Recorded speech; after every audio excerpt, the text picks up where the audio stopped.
donc, de notre réunion sur le site internet avec Ascomédia, où c'est en place déjà depuis plusieurs mois et on travaille depuis plusieurs mois.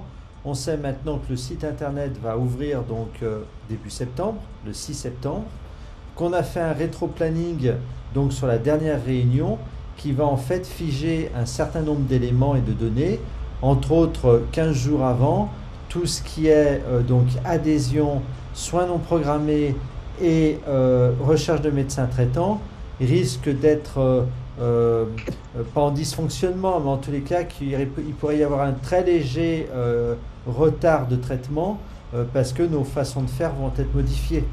Pascal, c'est ça en fait. Oui, j'espère qu'il n'y aura pas trop de retard de traitement sur les soins non programmés. Alors sur les soins non programmés, il a bien dit en fait qu'avant l'accès public, nous, on va pouvoir y travailler dessus. C'est-à-dire qu'on va pouvoir déjà faire les régulations des soins non programmés sur le site. Donc Guillemette, ça t'intéresse également. Donc en fait, logiquement, d'après ce qu'on a compris avec Pascal, on devrait avoir nos codes et qui nous permettent déjà de faire du soin non programmé, bien que les médecins n'auront pas accès à l'outil. Mais nous, ça nous permettra de faire notre organisation interne, comme on fait actuellement en fait. C'est-à-dire qu'on ne passera plus par les fichiers Excel, ni par Google. Et après, donc, on va être directement sur le site avec notre code. C'est ça. Et après, au niveau du site internet, il y aura plein de choses de nouvelles. Une page d'accueil qui sera un peu spécifique par chaque corps de métier. Les médecins pourront y retrouver, donc pour ceux qui sont dans les soins non programmés, un agenda. Le parcours de l'insuffisance cardiaque, bon, on a fait un point précédemment. Ça avance, mais ça avance avec tous les bugs que l'on peut connaître entre ce déclenchement informatique qui maintenant se fait entre l'hôpital et nous, CPTS. Maintenant, c'est le déclenchement de Prado où il y a encore un souci parce que le fonctionnement de Prado n'est pas optimum face au fonctionnement dû à la Covid, déjà. Et puis, parce qu'en fait, on leur donne de nouvelles données avec lesquelles ils n'étaient pas habitués à faire. Donc, de toute façon, j'imagine qu'on va évoluer, il me semble. On devrait trouver quelque chose, un compromis, certainement, déjà sur la prochaine réunion du mois d'août, puis certainement sur le mois de septembre. Après, il y a aussi, j'y ai pas pensé, mais il y a l'autre cas de figure où le patient rentre chez lui, mais il est suivi 3 fois par semaine par le SSR pour d'éducation. Oui, en soins externes. Ouais. Oui, après, de toute façon, tu sais, on fera comme d'habitude, hein, c'est-à-dire on fera avec des patients flécheurs et puis on essayera avec la pratique de voir ce qui peut être fait, quoi. De toute façon, c'est ce qu'on a fait au départ, hein, que ce soit pour les soins non programmés, la recherche de médecins traitants ou même les premiers insuffisants cardiaques. Bon, mais c'est vrai que tu as raison, hein. Et puis, il reste aussi la problématique de passer par Prado sans médecin traitant, ce qui devrait être une possibilité. Je trouve quand même qu'il laisse au bord de la route, finalement, ceux qui sont les plus litigieux. Ah les ruptures de soins, c'est sûr que... Je les trouve un peu fortes. Pour les soins non programmés, Pascal, on n'a pas de souci particulier, si ce n'est que ça se réveille quand même bien depuis que vous êtes rentré. C'est excellent. Donc c'est bien, hein, on a plein de remontées du SAMU Lyon qui nous en a envoyé plein. Donc j'espère que ça va continuer. Ouais. C'est pas en même temps, mais bon, ça c'est...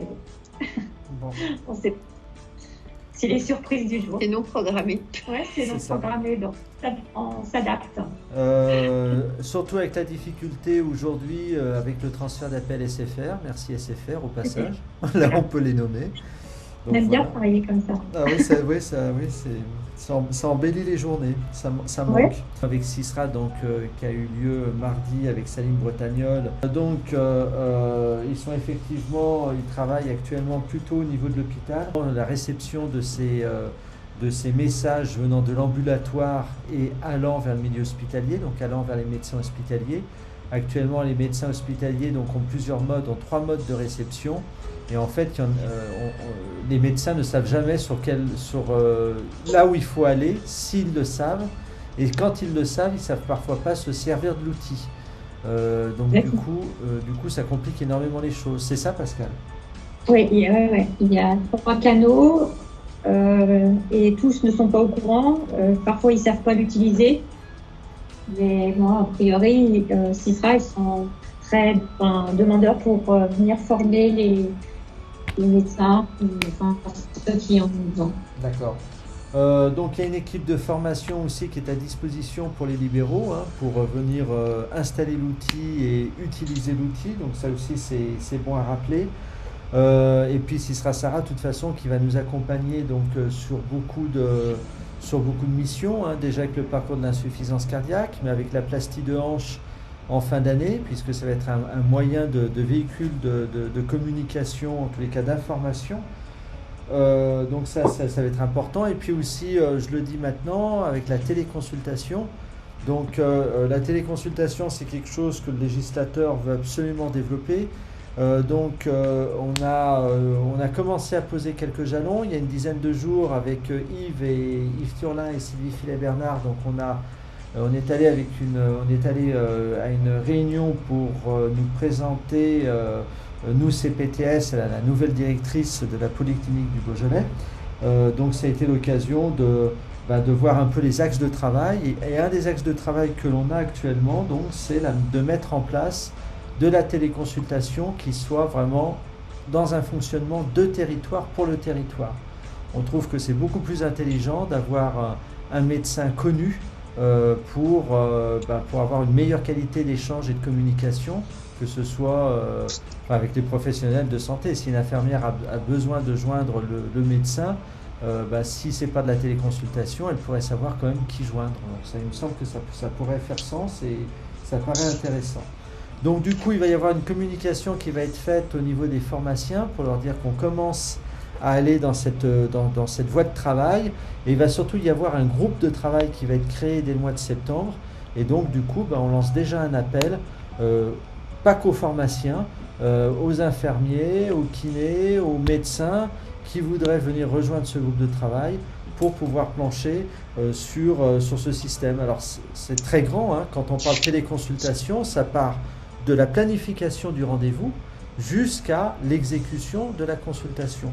Donc tout ça fait que il y a quand même beaucoup de choses à mettre en place. Si l'agenda partagé de notre site peut permettre également de prendre des rendez-vous de consultation en téléconsultation, peut-être que en tous les cas, il y a des axes de travail. Ce qui est sûr, c'est que le partenariat avec la Polyclinique semble, en tous les cas, ils sont très intéressés et ils seraient complètement open pour dégager un médecin pour ce parcours. Donc voilà, est-ce que vous avez des petites questions par rapport à ça dans ce que je viens de vous dire? Non, c'est tout bon? Bon, c'est tout bon. Bon, ok. Et puis, l'autre chose aussi qu'on peut dire, et on en a suffisamment parlé jusqu'à présent, c'est que les soins non programmés continuent pendant l'été. Donc il ne faut pas hésiter à nous contacter si besoin, y compris des blessures si un jeune est tombé en vélo et qu'il a besoin de voir également un médecin, ça peut aussi être tout à fait du ressort de la CPTS. Donc c'est aussi bon à rappeler on est tout l'été, on est là pour réceptionner ces appels. Voilà, bon. C'est tout bon? Oui. Bon, écoutez, j'ai rien d'autre à dire. Vous non plus? Encore plus, non. On est là. Elle se fout de ma gueule, c'est excellent. Non, pas du tout. C'est génial. Bon, allez. Je vous fais pas de grosses bises et le cœur y est pas. Hein, mais à bientôt.